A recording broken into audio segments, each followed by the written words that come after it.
Hello, welcome back. Firstly, I owe you an apology. I'm so sorry I've been away for such a long time. I think like lots of us, we've discovered that lives without our cleaners is very, very hard. And this house, frankly, will be stripped out of all contents. Half of it will be demolished and it will resume on minimalist lines as soon as I possibly can, because it has been hell. The other thing I want to address is many of you have commented about my missing plant. I don't know what the plant's called, it's very big and ferny. Let's call it an aspidistra. It's not called an aspidistra, but if you say things poshly and loudly enough, people believe you. How else would QI work?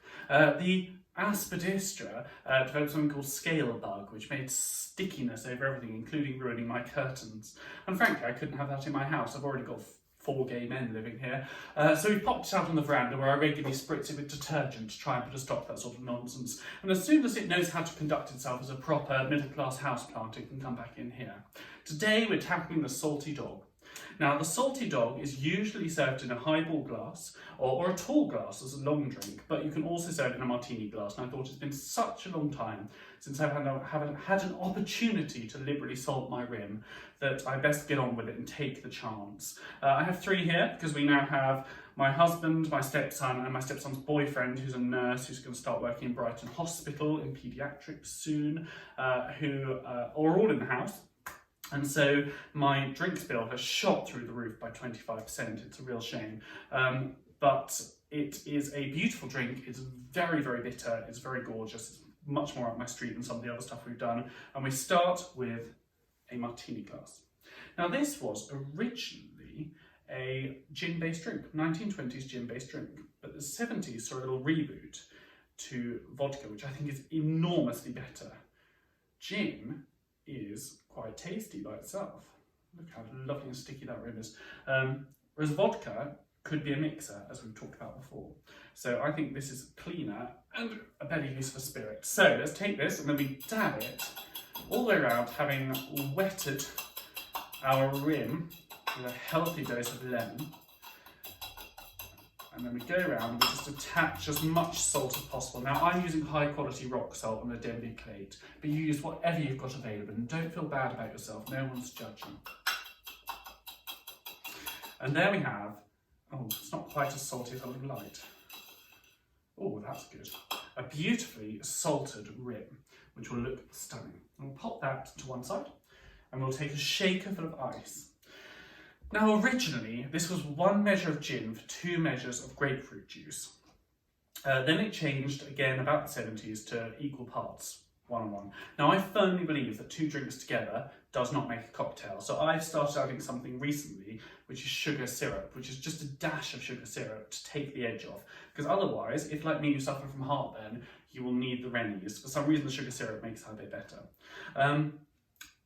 Now while the recipe says 2 parts vodka to 2 parts grapefruit juice. There's no need to be absolutely insane. I like to do 3 parts vodka to 2 parts grapefruit juice because I don't have a good but let's pretend it makes the flavour better.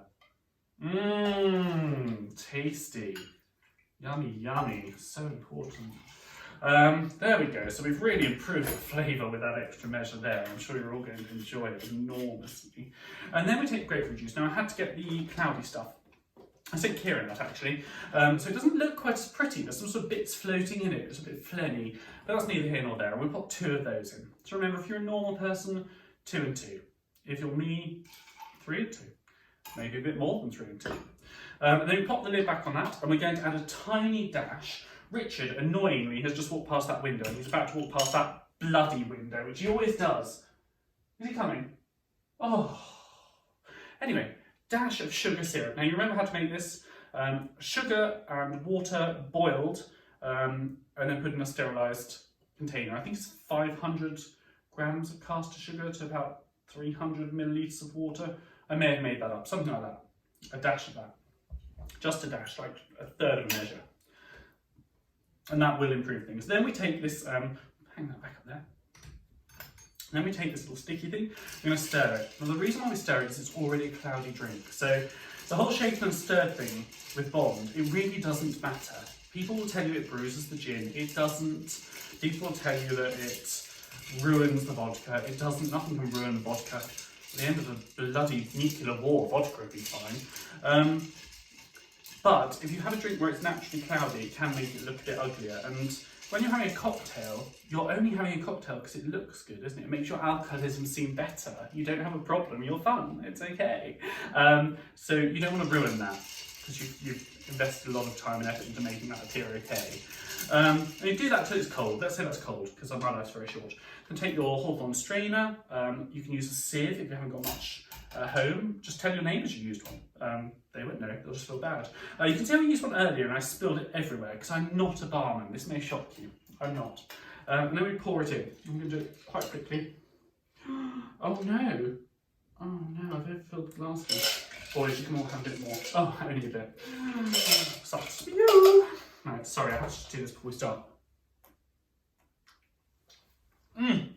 Beautiful.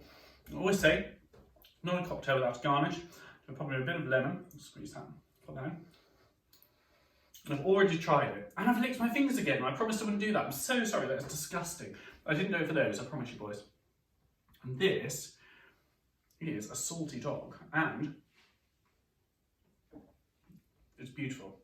It's the sweety saltiness of that and that, with the magic mixer quality of the old vodka. Give it a go. You can try it with gin. I wouldn't recommend it. You can have it as a long drink. So this is very strong. You can have one in a tall glass, fill it up with grapefruit juice. It's going to be lovely. Enjoy that. I will come back more regularly. I will speak to you soon. Stay safe. Bye-bye.